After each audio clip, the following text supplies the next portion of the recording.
Seguimos en Hoy por Hoy para Radio Vigo, Ser Baixomiño, y también a esta hora incorporamos a los telespectadores de Localia Televisión. Tiempo para la actualidad de Galicia y el norte de Portugal, tiempo para el eixo atlántico, tiempo para comentar asuntos de sumo interés para los municipios de este área de Vigo, también de la comarca de O Baixomiño. Saludamos a nuestros invitados. Tenemos a Xoán Vázquez Mao, que es el secretario general del eixo atlántico. ¿Qué tal? Buenas tardes. Buenas tardes, Miguel. Y nos acompaña también Carmen José López, que es la presidenta de los Jóvenes Empresarios de Galicia. Carmen, ¿qué tal? Muy buenas tardes. Buenas tardes. Bueno, yo creo que podemos empezar hablando de una novedad que es impactante y de la que queremos conocer sus consecuencias a nivel económico para las empresas de Galicia y el norte de Portugal, el Brexit. Señor Vázquez Mao, ¿esto qué va a suponer? Y ante todo, ¿cómo acogió usted la noticia, el resultado de este referéndum, la salida, la desconexión del Reino Unido? Analicemos esas consecuencias económicas, sobre todo para el eixo atlántico, para Galicia y el norte de Portugal. A ver, vamos por partes. Cuando se juega con fuego, siempre existe el riesgo de quemarse. Hay un viejo dicho popular que dice que los experimentos con gaseosa. Cameron tenía una serie de problemas internos, todos lo sabemos, y ideó este sistema que ya se sabía que iba a jugar en el límite. Y le ha salido mal. Pero claro, nos ha implicado a todos. Entonces la primera reflexión es ¿por qué ha salido mal? Porque se le ha preguntado a la gente en un momento en que la gente, la visión que tiene de Europa es la parte negativa. La visión que tiene Europa, eso no fue el problema de lo mal que se está gestionando los refugiados, la troika, los recortes, la austeridad. Claro, lógicamente, la gente ha reaccionado emocionalmente. Y sobre todo, ha reaccionado arrastrada por algo que es muy peligroso. Estamos volviendo otra vez a los años 30 del siglo pasado, que es en Europa estos ascensos de los fascismos. Fascismos camuflados, con ideologías ultraconservadoras, pero que son fascismos puros y duros, ¿no? Resulta asombroso que países que han sufrido el nazismo, por ejemplo, como el caso de Inglaterra, como el caso de Hungría, como el caso de Francia, en estos momentos partidos fascistas, ya sabemos lo que esconden detrás, estén arrastrando a las masas con populismos falsos, como todos los populismos, con argumentos falsos, pero que se basan en la deformación de una realidad. ¿La realidad cuál es? Que está habiendo una gestión de la Europa que no es la Europa que queremos. Entonces es verdad que sembraron vientos y ahora estos elementos provocan tempestades. Se mete Cameron por medio, hace una consulta innecesaria en un momento inadecuado y se produce esta situación. Primera lectura. Hay que cambiar la forma de construir Europa, lo venimos diciendo hace mucho tiempo, hay que cambiarla, porque el descontento de la gente tiene una base real, aunque luego sea manipulada. ¿Qué significa? Pues no puede significar todo y nada. Yo voy a hacer la lectura positiva, que es la que yo creo que va a ocurrir. Primero, yo no tengo tan claro que se vaya a consumar el Brexit. Por una parte está la posición de Escocia, que realmente todavía puede dar mucho juego, porque hay muchísimas consecuencias colaterales en esta Claro, es decir, primero, Escocia tiene que ser consultado el Parlamento, aquello es el Reino Unido. Claro, aquí la gente establece que hay paralelismos entre Escocia y Cataluña, no tiene nada que ver. Yo creo que Rajoy se equivocó en el Consejo de la semana pasada. Yo estaba en Bruselas y cené con gente que había estado en el Consejo. Se equivocó al interpretarlo de Escocia en clave española. Cataluña es una región de España. Escocia es uno de los tres elementos, de los tres estados, de los tres, vamos a llamarle países, que configuran por voluntad propia el Reino Unido y que cuando quieran pueden dejar de serlo. Es lo mismo que pasó, con otras, es como si mañana Suiza pues se desgaje, es una confederación, pueden hacerlo tranquilamente. No es lo mismo que lo que estamos hablando de España, o el problema de Córcega en Francia, o el problema de zonas del Po en Italia, ¿verdad? Entonces, como tal, el Parlamento escocés tiene que ser consultado, y Escocia ha dicho claramente su posición. Y luego hay otra cuestión, que es que Escocia dice, bueno, bien, el referéndum nos vinculó precisamente por Europa, cambia el escenario, vamos a hacer un nuevo referéndum porque nos podemos marchar. Con lo cual el Reino Unido ya tiene que plantearse que no es marcharse de Europa, es desgajarse, el último resto del Imperio Británico. Y a partir de ahí llegamos a una posibilidad que puede ocurrir, y es que se haga un contrarreferéndum por la vía de las elecciones generales. Pueden sustituir a un primer ministro por una primera ministra, ya pasó con el caso de Thatcher y Mayor, o pueden acometer nuevas elecciones, las consensúan entre las fuerzas mayoritarias, y los candidatos, en este caso las candidatas, dicen, oiga, yo en mi programa llevo quedarme en el Reino Unido. Quedarme en la Unión Europea. Si usted me vota, me está refrendando eso como si fuera una segunda vuelta del referéndum. Sería perfectamente lícito y sería perfectamente democrático. No hay que descartar que acabe ocurriendo eso. Y en cualquier caso, sea la opción A, que se consume el Brexit, o sea la opción B, que por esa vía no se consume, yo creo que hay una conclusión muy importante. Y es que el Reino Unido ya va a perder toda su fortaleza en el sentido de vetar, como viene haciendo tradicionalmente, las políticas europeas más solidarias, más sociales y más de construcción europea. Ya nada va a ser igual a partir de ahora. Incluso siguiendo, ya no va a tener esa capacidad de influencia negativa que tuvo sobre Europa. Lo sabremos aprovechar, refundamos Europa y construimos una Europa más democrática, donde, por ejemplo, pues tengamos un servicio diplomático común. ¿Qué sentido tiene que los países gastemos tanto dinero en tener tantas embajadas en vez de poder tener una embajada de la Unión Europea donde estén integrados diplomáticos de todos los países? Por ejemplo, una policía común tipo el FBI, aunque luego tengamos las policías nacionales, una lucha contra la delincuencia, contra el terrorismo y, lo más importante, elección directa universal de presidente o presidenta de la Unión Europea. La Comisión ya la elige el Parlamento. Por primera vez las últimas elecciones llevaban candidatos y sabíamos a quién votábamos, pero tenemos un presidente del Consejo que lo siguen eligiendo los primeros ministros. Necesita tener legitimidad, y la legitimidad solo la dan las urnas y la votación universal. Por lo tanto, yo me quedo con la parte positiva. Otra cuestión es la parte económica, pero eso Carmen sabe más que yo. Ahora entramos a valorar las posibles consecuencias de este Brexit a nivel económico y en el ámbito en el que estamos hablando, de Galicia y el norte de Portugal. Los empresarios de Galicia, ¿cómo asisten a este incierto escenario europeo, con el Reino Unido en principio con un pie fuera de la Unión Europea y el otro dentro, y vamos a ver, como decía Vázquez Mau, que el devenir de estos acontecimientos? ¿Qué opinan los empresarios de Galicia? ¿Cómo ven este escenario? ¿Con temor? ¿A la expectativa? ¿Qué hacen? Hombre, yo creo que sobre todo con tristeza, ¿no? O sea, yo si tuviese que definir una emoción que se me fue trasladando a lo largo de todos estos días, es un poco ese sentimiento de desilusión, de tristeza, porque pues por cuestiones de edad, la mayoría de los jóvenes empresarios crecimos ya con ese sentimiento de Europa, ¿no? En cuanto a las repercusiones, posiblemente los mayores afectados vayan a ser precisamente los emprendedores que están en Reino Unido. ¿Por qué? Porque aunque todavía no sabemos cómo se va a llevar a cabo pues esa ruptura, si es que finalmente se consolida, lo que sí está claro es que de un día para otro se van a encontrar con un montón de expectativas que podían tener, que incluso podrían haber incorporado sus modelos de negocio, truncadas por no tener acceso a ese mercado común con el que se contaba. Entonces yo creo que son los principales perjudicados van a ser esos emprendedores. ¿Cómo afecta a los emprendedores gallegos? Pues inevitablemente afecta, ¿no? Porque además hay una relación estrecha también con el emprendimiento de Reino Unido, porque es un país que tiene cierta facilidad para el emprendimiento, con un entorno muy favorable para este tipo de inquietudes, ¿no? Y porque muchos de nuestros emprendedores, cuando se plantean un modelo de negocio, también lo hacen mirando para países como Reino Unido. Y luego también otra parte que esa precisamente sea la que más nos afecte a los emprendedores gallegos, que es el tema de la inversión privada. Ahora mismo hay determinados fondos de inversión de inversores privados que vienen de Estados Unidos, de Reino Unido, que invierten en startups españolas y gallegas, y existe un poco de incertidumbre de qué va a pasar con eso, si se va a plantear especiales dificultades para que se pueda seguir llevando a cabo. Yo, en cualquier caso, soy bastante positiva. Otra lectura positiva también.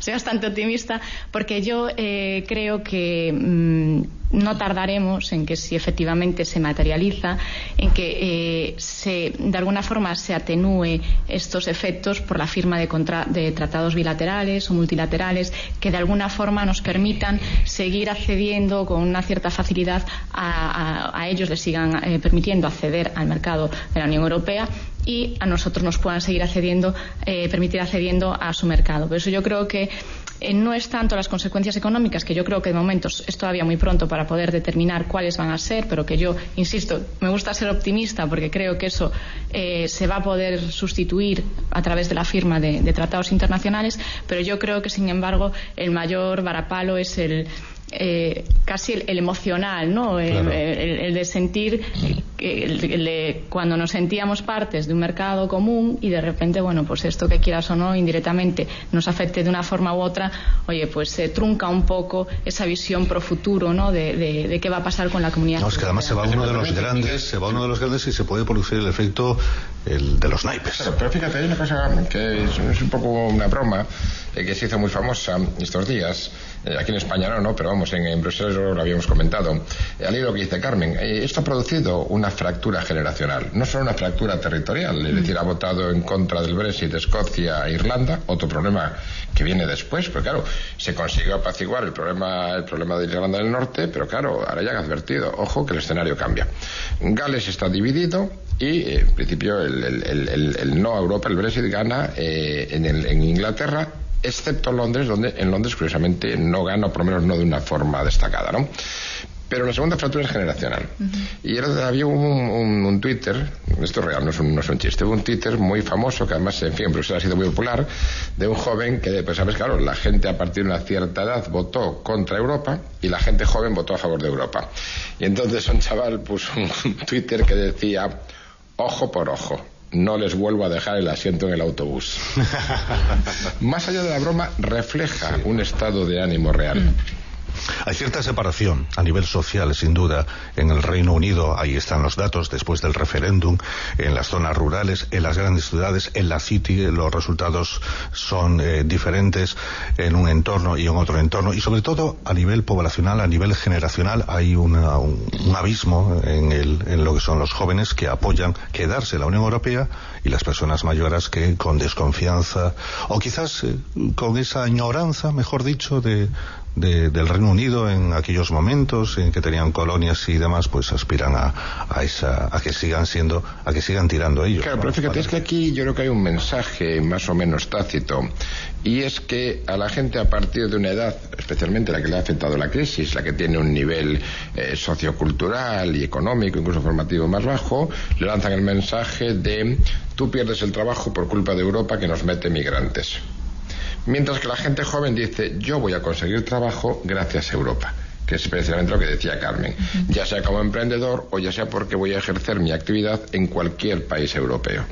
Claro, lo que decías hace un momento, la gente que se ha, digamos, ha empezado a crearse socialmente y económicamente en la Unión Europea, es el mundo que ha vivido, es una mentalidad distinta.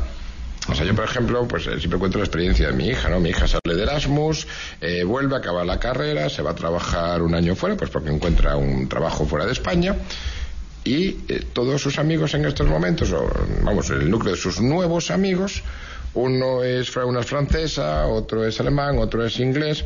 Es un concepto totalmente diferente del nuestro. Ya vive en esa ciudadanía europea. Ya sus amigos o sus amigas son gente de toda Europa que se manifiestan en inglés, y cada uno habla un idioma distinto. En verano están unos en casas de otros. Como antes hacíamos ahí, cuando tenías un amigo en Santiago, un amigo en Madrid. Eso cambia completamente la mentalidad, y es algo muy positivo que no se puede dejar truncar. Ya por último, y cerrando este tema, queremos por un lado conocer las consecuencias económicas que tendría la salida del Reino Unido para Galicia y el norte de Portugal, cuáles serían los sectores que se verían más afectados. Queremos también conocer, porque en las últimas semanas hemos conocido diferentes reacciones en Vigo, en Galicia, en España, por supuesto, y en Portugal. ¿Qué dicen las autoridades portuguesas al respecto? Por cierto, se va usted a reunir en breve con el presidente de la República y también con el ministro de Cultura. Enseguida hablaremos de ello. A propósito de, vayan viendo, amigos, amigas telespectadores, una guía. Enseguida hablamos de esta guía y de esa reunión que va a mantener San Vázquez Mau con el presidente de la República. ¿Qué se dice en Portugal del Brexit? A ver, desde el punto de vista gubernamental, la primera prioridad, lógicamente, de Portugal es terminar de salir de la crisis, igual que España. A diferencia de España, Portugal ha conseguido hacer un gobierno, pues con estabilidad parlamentaria. Y, claro, el otro día, por ejemplo, pues esa estúpida patada en la boca del ministro alemán en este desafortunado consejo que hubo la semana pasada en Bruselas, pero claro, era un consejo extraordinario por el Brexit, y acabó el primer ministro español cuestionando el tema de Escocia por hacer el análisis en clave nacional. El ministro de Economía alemán resucitando el fantasma del rescate en Portugal. ¿Ustedes exactamente para qué se reúnen? ¿Para solucionar el problema de Europa o para crear más problemas? Claro. La posición del gobierno básicamente es la misma que el gobierno español y que la mayor parte de los gobiernos europeos. Es una acción de preocupación, pero es un poco lo de allegro ma non troppo. Sí, preocupación, se debilita Europa, es la segunda economía del continente, pero bueno, a ver, si se van tampoco vamos a morirnos, vamos a continuar exactamente igual y Europa no se va a deshacer. Y luego, claro, desde el punto de vista económico la situación es bastante similar a la situación que ya han manifestado los empresarios gallegos, lógicamente en función de los sectores y en función de los indicadores de exportaciones. Hombre, es evidente que el Reino Unido es un cliente muy importante tanto para Portugal como para España en determinados sectores, y esos sectores pues están lógicamente preocupados, ¿no? Cambiemos de asunto. Bueno, tenemos por aquí esta guía. Vamos con este tema, Sam, ¿le parece? Y después nos volvemos a conectar a la política, al escenario electoral del que hemos salido y en el que nos vamos a adentrar en breve. Venimos de unas elecciones generales y al final del verano afrontaremos ya otras elecciones, las autonómicas, y queremos conocer cómo afectará también a los empresarios, qué escenario ven también por ahí los empresarios gallegos, también el EISO Atlántico. Bueno, esto que están ustedes viendo es la guía de la Eurorregión, la guía del EISO Atlántico, que se edita, se publica con motivo de su 25 aniversario, que será el año que viene, Sam, sí. ¿Cómo es esta guía? Pues mira, vamos a ver, nosotros, eso tiene que ver, por ejemplo, a lo mejor alguien se pregunta, bueno, ¿y cómo el programa de la Eurorregión está la presidenta de los jóvenes empresarios de Galicia? Pues muy sencillo, porque hace tiempo que venimos trabajando en algo que nos preocupa mucho, que es la dinamización económica y la creación de empleo. Estamos, por ejemplo, conjuntamente con la Diputación de Lugo, los ayuntamientos nuestros en Lugo, especialmente el de Monforte, y con los jóvenes empresarios estamos impulsando el tema del puerto seco de Monforte, que es fundamental para los puertos gallegos, porque es la vía de salida de las mercancías de nuestros puertos y a través de Monforte conectar con el eje ferroviario europeo que viene de Aveiro y que conecta en Palencia. Dicho en otros términos, es lo que va a posibilitar que nuestros puertos sean competitivos para que en trenes de 700 metros, trenes de mercancías, las mercancías que entren en los puertos gallegos o endógenas de Galicia estén en Francia pues menos de la mitad del tiempo que está ocupando ahora y por lo tanto lleguen antes a los mercados europeos. Por lo tanto, eso, como otras iniciativas que nosotros afrontamos por la vía del emprendedurismo, son temas que estamos colaborando con los jóvenes empresarios a través del viaje Galicia, ¿no? Esto que esta guía forma parte de esa lógica, la lógica de dinamizar la economía. Y uno de los elementos más sensibles de la economía, como sabemos, es el turismo. Claro, cuando hablamos de turismo siempre pensamos en captar turismo de fuera, que está bien, pero nunca pensamos en el volumen que significa 7 millones de ciudadanos de la Eurorregión moviéndose 52 fines de semana al año. Claro, eso es un nicho de mercado importantísimo, ya que nosotros no tenemos un turismo estacional, el turismo de playa es totalmente endógeno, ¿no? O sea, no es un turismo de playa, por ejemplo, como Canarias, para que vengan de Alemania, de Francia, etcétera, ¿no? Hemos comprobado en estos años, hemos hecho otras ediciones anteriores con otras temáticas, y hemos comprobado que está funcionando muy bien, que es algo que motiva a la gente. Entonces lo que hacemos es guías temáticas. Oiga, visite la Eurorregión con algunos motivos. Por ejemplo, ¿a usted le gusta la enografía? El turismo enográfico de vino. Pues mire usted, aquí tenemos esta ruta, Ribeira Sacra, Douro portugués, Albariño, Viño Verde portugués, Ribeiro, Valdeorras, etcétera, ¿verdad? ¿A usted le gusta la gastronomía? Pues mire, no le vamos a contar recetas de cocina, le vamos a decir lo que se come en cada sitio, las principales fiestas gastronómicas en el norte, en Galicia, para que se aproveche, se vaya el fin de semana. Y una de las temáticas que hemos identificado como más importantes es la historia como un elemento de turismo.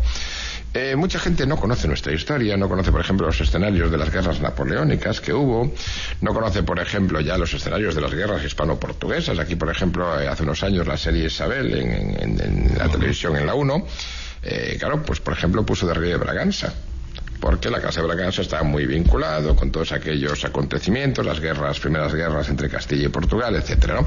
Bueno, esta mañana, sin ir más lejos, hace unos minutos conversamos con el alcalde de Aguarda, quien lo venía escuchando nos cuando hablaba del centro de interpretación que lleva a sus puertas el Castelo de Santa Cruz y que recoge esas guerras también entre portugueses y españoles y los baluartes extendidos a lo largo de todo el Miño a ambas orillas. Claro, pero tú fíjate, la muralla de Lugo, la Braganza, Guimaraes, donde nació Portugal, Braganza, las Titanias, los Castros, tenemos una riqueza que la gente no conoce. A veces viene turismo de fuera para verlo y en cambio nosotros lo tenemos a una hora y no lo conocemos. Entonces el tema es, bueno, vamos a darle vida a esto. Esto no son piedras, esto es historia. Es nuestra historia común desde la época de la Gallaecia. Y entonces hemos acometido una guía donde contamos la historia, desde la Gallaecia, la historia común de la eurorregión, a través de los eventos históricos que han dejado huella, y que esa huella justifica perfectamente un magnífico fin de semana en esta población, en este conjunto de poblaciones, que muchas veces dicen, pero mire usted, yo me voy a Braga y desde Braga, pues hoy voy a Guimaraes, mañana voy a Viana, pasado recorro a Serra do Xerez. Bueno, pues esta es la guía que hemos sacado, y como bien decías, el año que viene cumplimos 25 años de vida, que es un caso único en Europa. Hemos decidido que esta guía pues sea también, forme parte un poco de esa reivindicación y de esa conmemoración, que es uno de los temas que vamos a hablar con el presidente de la República el próximo día 20, y llevamos además una agenda bastante completa, porque como jefe de Estado queremos un poco también implicarle, por ejemplo, en la promoción del Camino Portugués de Santiago. Queremos implicarle en todas estas estrategias de desarrollo económico de proximidad, y en un elemento muy importante que ya tenemos muy avanzado, que es la agenda urbana del Eixo Atlántico, la agenda urbana de la eurorregión, que habrá el año que viene un proceso de debate público con en torno a 500 dirigentes sociales, económicos, culturales de la eurorregión durante 2 días, y le vamos a proponer que la jefatura del Estado portugués, es decir, el presidente de la República, sea el que presida estos actos. Vamos a hablar de turismo con la presidenta de los empresarios de Galicia, porque todo parece indicar que este año vamos a tener una buena campaña turística. Recogíamos hace unos días datos del presidente de la Federación Provincial de Hosteleros de la provincia, César Sánchez Ballesteros, que anunciaba unas previsiones, un crecimiento del 7-8% en el sector en la provincia. El terrorismo que se vive en algunos países, esa inestabilidad, está provocando que mucha gente vaya a destinos como Canarias, Mallorca, y a su vez los españoles no podamos ir a esos destinos si no subamos a Galicia. Por estas razones, por otras razones también, el Camino de Santiago, hablaremos también del Camino Portugués después, recuérdemelo, Joan, que no se nos pase, un tema importante. Por estas razones y por otras, todo apunta a que Galicia este año va a batir unos datos muy positivos de turismo. En la Asociación de Jóvenes Empresarios de Galicia, ¿cómo ven este escenario turístico? Pues yo coincido en que, y espero que sea así, que efectivamente se batan esos récords, ¿no? Y además, en parte, por lo que comentaba Joan, porque efectivamente Galicia es una tierra, tanto Galicia como el norte de Portugal, especialmente rica, no solo por los recursos que tiene, sino por la historia que tiene. Y lo que nos dicen las tendencias que hoy en día en turismo es que cuando la gente se va de vacaciones y cuando la gente hace viajes, la gente quiere vivir una experiencia.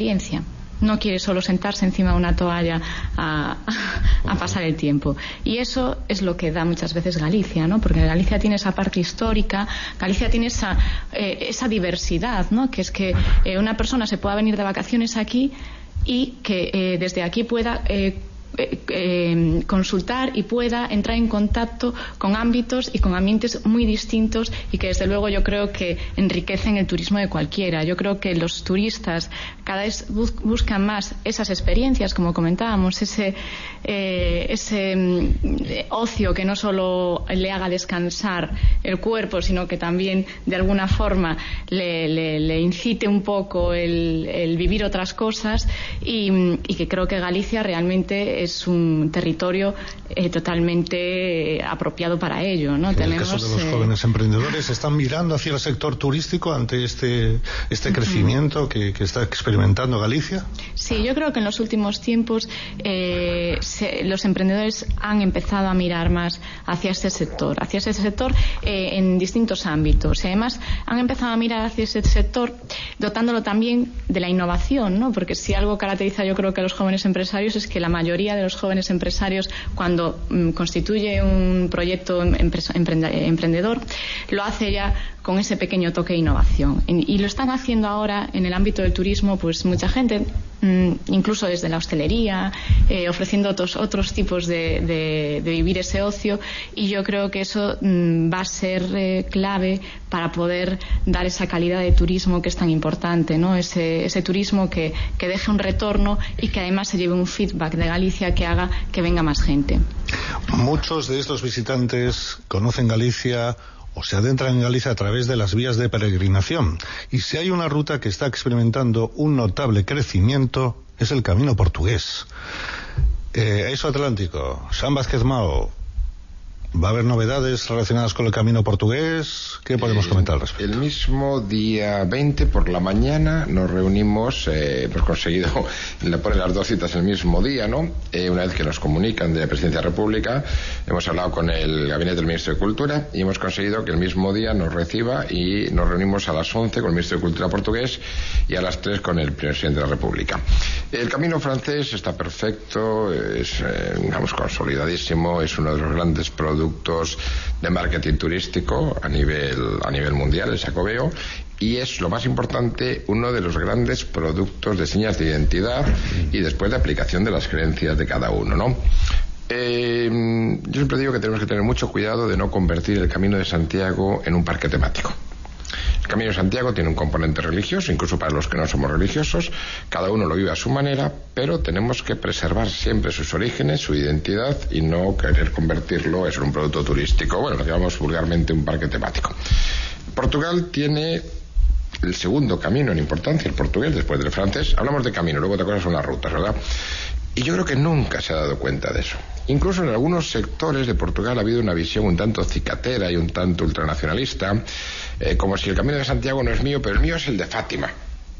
Bueno, está muy bien, yo respeto obviamente las creencias de Fátima, pero yo hace poco hablaba con un destacado miembro del gobierno y decía, a ver, Fátima es un producto nacional que está muy bien y que bueno, pues tiene también su público de turismo religioso, pero el Camino de Santiago es un producto europeo, es el primer itinerario cultural europeo y ya no solo europeo, cada vez viene más gente de Japón, de China, de Estados Unidos. Es lo que estamos intentando que el gobierno portugués vea. Nuestras ciudades lo han visto claramente. Hace tiempo que vienen trabajando en solitario. Pero claro, allí no hay un órgano tipo Xacobeo. Entonces lo que estamos desde hace unos años es sensibilizando al gobierno portugués para que asuma lo que tiene, se dé cuenta la inmensa mina de oro que tiene y sobre todo la mina de marketing territorial de Portugal. Es decir, que Portugal no puede ser con los tiempos al azar las 3 Fs, ¿verdad? Fado, fútbol y Fátima. Portugal tiene muchísimas más cosas, es un país moderno, es un país que apuesta por la innovación, con un turismo fantástico, hay que ponerlo en el mercado. ¿Y está siendo receptivo vamos a ver, la presión de nuestros ayuntamientos, que siempre lo tuvieron muy claro, es decir, voy a poner un ejemplo, aquí invierte la Xunta, y el ayuntamiento pues puede también aportar. En Portugal solo invertían los ayuntamientos en la recuperación, no había inversión del gobierno.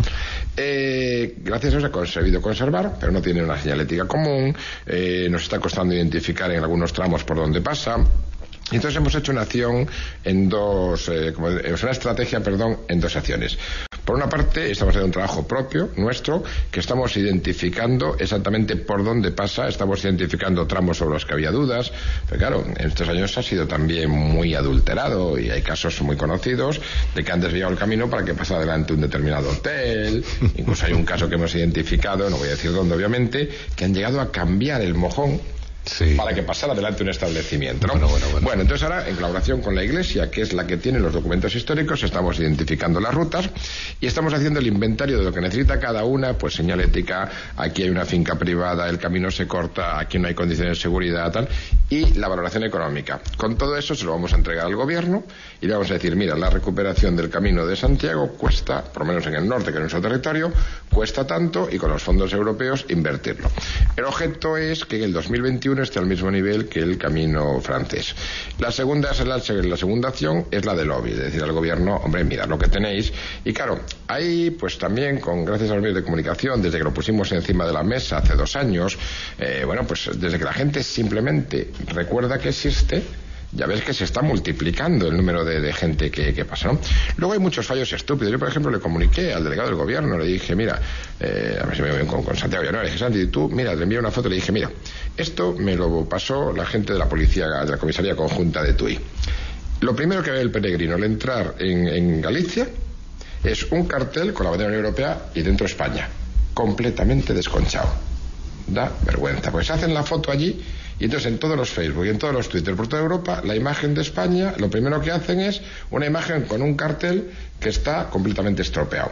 Estas pequeñas tonterías son pequeños detalles. Son imágenes. A mí los que me alertaron además fueron la gente allí de la Comisión Conjunta que lo tienen enfrente, ¿no? Claro. Bueno, entonces ¿a dónde quiero llegar? Es muy importante esta recuperación. Desde que se ha puesto en valor, cada vez hay más gente que lo hace. Los ayuntamientos están presionando para sensibilizar y por lo tanto yo creo que en este sentido sí vamos por el buen camino y sí lo vamos a conseguir. Pero si me permites, una cosa que decir yo antes al hilo del Camino de Santiago. Nosotros no queremos que el camino portugués de Santiago, y permite una palabra de reconocimiento para no ser injustos, porque antes de que nosotros lo pusiéramos en valor y recordamos que existía, aquí ha habido una gente que lleva muchos años trabajando sin ningún apoyo, y quiero personalizarlos a todos en la Asociación de los Amigos del Camino Portugués, Tino Lores, porque Lores, realmente claro, merecen todo el reconocimiento, porque ellos empezaron cuando nadie estaba en esto. Sí, tanto, es cierto. Si hay una medalla en esta, la primera se la tienen que poner a ellos, ¿no? O sea, tenemos que poner a ellos y a todos estos colectivos que conoces perfectamente que están trabajando. Nosotros no queremos que venga la gente solo desde el sur de Portugal. Nosotros queremos que los ingleses, los franceses, los alemanes, los americanos, incluso los que ya la han hecho una vez y quieren volver, pues en vez de venir a Roncesvalles o venir a Rioja, a Logroño, vengan a Lisboa, vengan a Oporto y suban por ahí. Por lo tanto, yo quería decir una cosa, ya para no extenderme más con el tema de la guía. Mira, Oporto lleva 3 años siendo mejor destino turístico europeo, incluso creo que en 2 años fue mundial. La cantidad de turistas que vienen el fin de semana a Oporto, hay que estar allí, y nosotros tenemos la oficina en la zona histórica y los vemos pasar por delante y por debajo de la ventana, ¿verdad? Y seguimos peleando ciudades, y seguimos peleando aeropuertos, y seguimos... Nosotros, ¿sabes lo que hemos hecho? Hemos cogido esta guía donde se habla de 19 ciudades gallegas, incluyendo Vigo, y la hemos llevado a la oficina de turismo del Sacarneiro, para que esos millones de turistas que entran por Oporto, debajo del brazo se lleven algo que habla de ciudades que muchas de ellas ni siquiera han oído hablar. Y que a lo mejor digan, hombre, vamos a acercarnos hasta Vigo, vamos a acercarnos hasta Pontevedra, o vamos a organizar otro viaje que también es de Esa es la política. Si seguimos enfrentándonos, bueno, nosotros no, si alguien sigue enfrentando aeropuertos, ciudades... Nos estamos, por usar una expresión portuguesa, pegando un tiro en la punta del pie. Por lo tanto, fíjate que esa guía también tiene ese elemento. Oiga, Oporto concita turismo mundial. Hombre, pues mira, aprovechando que eres nuestro, oye, ayúdame a publicitar las otras ciudades que no son Oporto. Por lo tanto, ahí es donde vamos a conseguir mover y dinamizar la economía. Nos encaminamos ya hacia el final del programa y tenemos varios asuntos pendientes. Citábamos al comienzo del mismo, a propósito del Brexit, hablábamos de los escenarios, y hablo en plural, electorales, del que hemos salido y el que tenemos que afrontar a nivel autonómico, y queremos conocer qué pasa con los empresarios, cómo asisten a esta situación de nuevo de desgobierno o gobierno en funciones. Todavía no están claras las cosas en Madrid, en el conjunto del territorio español, y al final del verano, bueno, vamos a ver si en agosto ya encontramos una salida ya, un Brexit en el mejor de los sentidos, pero en cualquier caso, después del verano, nueva cita electoral, en este caso elecciones autonómicas. Con todos estos escenarios electorales, los jóvenes empresarios de Galicia tienen temor a invertir, esperan, están a la expectativa, se guardan, se retienen la inversión. ¿Qué hacen? Bueno, no, lo cierto es que la inestabilidad política es siempre mala. Muy mala para el ámbito de la empresa. Es de las peores cosas que hay, porque efectivamente nosotros siempre hay algo que reclamamos, y es la seguridad jurídica. Y en este caso, la seguridad jurídica tiene que venir también de una seguridad y una estabilidad política, ¿no? Porque es cierto que en los últimos tiempos pues hubo gente, y conocemos muchos casos de gente que está esperando a ver qué pasa para realizar determinadas inversiones. Entonces, desde luego la inestabilidad es mala para el ámbito de la empresa siempre. Hombre, yo espero que no se mantenga mucho tiempo esta inestabilidad. Al final es cierto que en Galicia, en España en general, se hacen el calendario electoral no siempre es muy favorable para esa estabilidad, porque estamos constantemente en elecciones, hay elecciones municipales, entonces en vez de alguna forma centralizar y estamos continuamente en campaña electoral, y eso en general no es bueno. En este último año pues muchísimo peor, porque hemos vivido 2 campañas electorales con la incertidumbre que ello genera, y ahora todo apunta a que no deberíamos ir a una tercera, pero tampoco nadie lo garantiza. No está descartado ese escenario. Entonces, yo creo que nosotros, pues, creo que aquí habría un consenso claro en decir que, desde luego, esperando a que se acabe y deseando a que se acabe esta etapa de incertidumbre. Carmen, ¿y puede ser que ante esta situación de incertidumbre en nuestro país haya jóvenes empresarios gallegos que apuesten por la internacionalización y digan, pues voy a invertir en el extranjero, que allí las cosas están más estables que aquí? ¿Es posible? Sí, a ver, sí que es cierto que lo que es el joven empresario siempre tiene una vocación internacional mayor. ¿Por qué? Un poco por lo que comentaba antes Joan, es decir, la gente que nosotros jóvenes empresarios consideramos de hasta 40 años, ¿no? Bueno, pues en ese margen de edad, la mayoría de los jóvenes empresarios pues ya vivió en el extranjero, ya tuvo becas Erasmus, o sea, de alguna forma ve el mundo un poco más pequeño, por decirlo de alguna forma, y tiene un pensamiento mucho más global. Entonces, independientemente de esta situación de incertidumbre, la joven empresa siempre tiene una vocación internacional superior. Y además es que también nos tocó vivir una época, pues desgraciadamente muy complicada, ¿no?, a los jóvenes empresarios que empezamos en los últimos años, que fue esta desastrosa situación de crisis que se vivió en nuestro país y que nos hizo ver que la mejor forma de minimizar este tipo de riesgos, de minimizar los riesgos de los distintos ciclos económicos, es pues diversificar ese riesgo y estar presente en distintos países, ya sea pues de una forma virtual o de una forma presencial, o simplemente sacando productos fuera y abriendo mercados allí. Entonces, yo ya creo, no es que esto anime solo a los jóvenes a invertir en otros países, pero sí que es cierto que los jóvenes sí que tienen la mirada puesta en otros países también. Pues vamos finalizando ya. Sam Vázquez-Mao, últimas conclusiones sobre los temas que ya hemos tratado o sobre otras cuestiones. Yo creo que hay una conclusión que me acaba de dejar entrever Carmen muy clara y que puede resumir todo. Los dirigentes políticos, vamos a hablar aquí de Galicia, tienen que ser conscientes de que en el momento que vivimos hay que cambiar el chip. Te pongo un ejemplo. Si coges a la ciudadanía, claro, obviamente la ciudadanía es a través de los medios de comunicación o cómo se forma la opinión, ¿no? Y le dices, mire usted, defíname 3 ideas clave que propongan las mareas. Y te va a decir probablemente, pues Beiras sí, Beiras no, pues Podemos sí, Podemos no, pues... Vale. Y le dice, mire, defíname 3 propuestas que haga el Partido Socialista. Y te va a decir, pues, que si Méndez Romeu debe ser senador o debe ser senador Modesto Pose, y que si Susana quiere cargarse a Pedro o no quiere cargárselo. Y dígame usted 3 propuestas que haga el Partido Popular. Bueno, aquí Alberto Núñez es el que está más intocable de todos, pero al final te va a hablar de la austeridad, de la corrupción. Mire usted, dígame alternativas para el desarrollo de la competitividad en la industria gallega. Dígame alternativas para promocionar el emprendedurismo. Dígame alternativas para la exportación.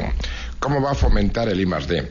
¿Usted cree o no cree que la competitividad se consigue con más inversión en innovación y no con menos sueldos? Por ejemplo, ¿qué políticas tiene para recuperar a la generación Granate, la que tuvo que salir a buscar el pan fuera, gente muy bien preparada y muchos de ellos investigadores que hacen falta en nuestras universidades? Dígame cuáles son los modelos de movilidad que vamos a tener en Galicia y en la eurorregión. ¿Cómo vamos a conectar Lisboa con Coruña para hacer un eje que movilice y que haga competitivos los puertos de toda la fachada atlántica? Aquí el problema no es norte-sur, no es Coruña-Vigo, no es Vigo-Porto, no. Aquí el problema es Atlántico-Mediterráneo. El Mediterráneo es mucho más competitivo. Y las mercancías que vienen por el recién inaugurado ampliación del Canal de Panamá, al llegar a Gibraltar, o vienen aquí o van allí, y de momento van allí, porque son más competitivos. Yo creo que eso es lo que la gente quiere escuchar de los candidatos políticos.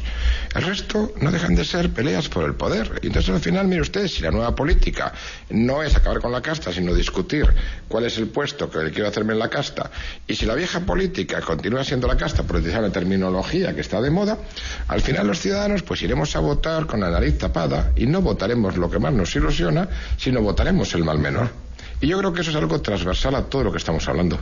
Carmen José López, en coincidencia con el discurso de Sam Vázquez-Mao, con sus demandas.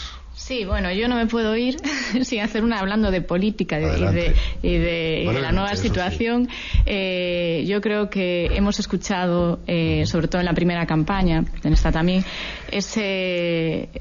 ese apoyo a los autónomos, ¿no?, por parte de los distintos candidatos, y yo creo que ahora, pase lo que pase, esperamos que de verdad correspondan con esas promesas, ¿no?, y que de verdad, ya que hablamos también de Europa, que de verdad hagan que la situación y el acceso y el coste de ser autónomo en España se adecue a lo que está pasando en otros países de la Comunidad Europea, donde efectivamente es mucho más económico y es mucho más coherente con los ingresos que se tienen. Carmen José López, presidenta de AGE Galicia, muchas gracias. Buenas tardes. Juan Vázquez Mao, secretario general del Eixo Atlántico, gracias también.